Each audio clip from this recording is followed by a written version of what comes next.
네, 안녕하십니까. 민생특별사업경찰단장 인치권입니다. 오늘은 산지 무단훼손 행위 수사 결과에 대해서 말씀드리겠습니다. 자, 이번 수사는 무분별한 산지 훼손을 방지하기 위해 지난해 6월 산지관리법에 대한 수사권을 신규 지명받은 후 처음으로 실시하게 되었습니다. 산지 전용을 하려는 자는 그 용도를 정하여 관련 법규에 따라 허가를 받아야 하나 공장, 농지, 묘지 등으로 불법 전용하는 행위가 끊이지 않고 있습니다. 불법 행위로 발생하는 산사태, 경관관리 등 산림 훼손 행위를 차단하여 산림의 재해 예방과 도민에게는 휴양지를 제공하고 자연생태 보호라는 순기능을 회복을 위해서 우선 경기 북부 지역을 대상으로 산지 무단 훼손 행위에 대한 선제적인 수사를 기획하였습니다. 수사 개요 및 수사 결과에 대해서 말씀드리겠습니다.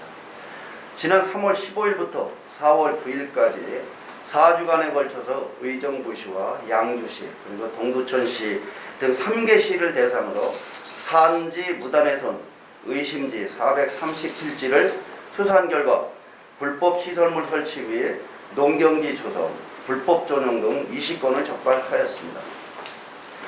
위반 유형별로는 불법 시설물 설치가 11건, 농경지 조성이 4건, 불법 절성토가 1건, 임야를 용도에 사용한 건이 3건, 용도 변경 1건 등입니다.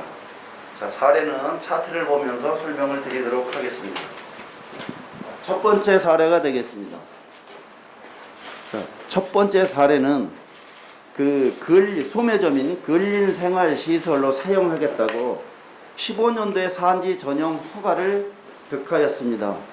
허가를 득하고 나서 실질적으로는 근린생활시설로 사용하지를 않고 그냥 변경 허가 없이 애치빔, 건설 구조물을 제조하는 공장으로 활용하다가 이번에 적발되었습니다. 이런 경우에 산지관리법에 따라 2년 이하의 징역 또는 2천만 원 이하의 벌금에 처하게 됩니다. 자, 다음은 두 번째 사례가 되겠습니다. 두 번째 사례는 농경지로 무단 조성하여 밭작물 콩입니다. 콩을 경작한다고 하면서 경작을 하다가 적발된 사례가 되겠습니다. 지금 여기 보시면 15년도에 이렇게 15년도에도 보면은 여기다 이렇게 산림이 무성합니다. 그래서 이제 16년도에는 조금씩 이렇게 훼손을 하기 시작하죠. 그 다음에 21년도 제가 여기 갔을 때 지금 보면은 거의 한 60%, 70% 정도가 다 훼손이 된 거거든요. 이런 경우 역시 3년 이하의 징역 또는 3천만 원 이하의 벌금에 처하게 됩니다. 네, 다음 사례. 자, 세 번째 사례입니다. 이거는 종중이 관리하고 있는 땅 토지인데 묘지 조성을 위해서 절토, 성토 하다가 적발된 사례가 되겠습니다. 14년대에 보면은 지금 여기가 이렇게 여기까지인데 이렇게 묘지는 여기만 있고요. 이제 그때 당시. 근데 이게 다 산림으로 다 이렇게 우거져 있는 걸 볼 수가 있습니다. 거기다가 또 4년이 지난 후에 갔더니 항공사진을 보았더니 지금 이렇게 많이 좀 묘지가 정비가 되고 훼손이 되어 있었죠. 지금은 완전히 이제 여기가 다 산림은 다 없어지고 이렇게 묘지를 꾸미기 위해서 정비를 하기 위해서 이렇게 다 산림을 훼손한 상황이 되겠습니다. 자, 이런 경우에는 3년 이하의 징역 또는 3천만 원 이하의 벌금에 처하게 됩니다. 자, 네 번째 사례가 되겠습니다. 이 경우는 한번 보시면은 버섯 재배사를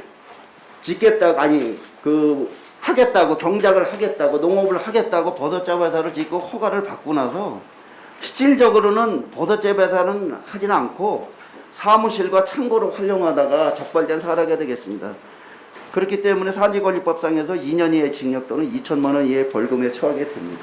산림 분야에 대한 최초 수사 인정을 고려하여 수사 대상을 북부지역 3개시에 한정하였으나 수사 결과 산지 훼손 면적은 축구장 면적의 한 3.5배 규모인 약 25,304평방미터에 이를 정도로 산지 무단 훼손 행위가 만연한 것으로 나타났습니다. 이에 따른 산지 복구비는 약 한 1억 8,300만 원이 소요됩니다.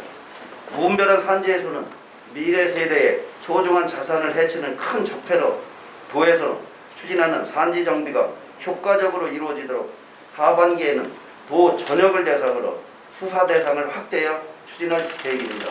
이상으로 수사 결과에 대한 설명을 마치겠습니다. 감사합니다.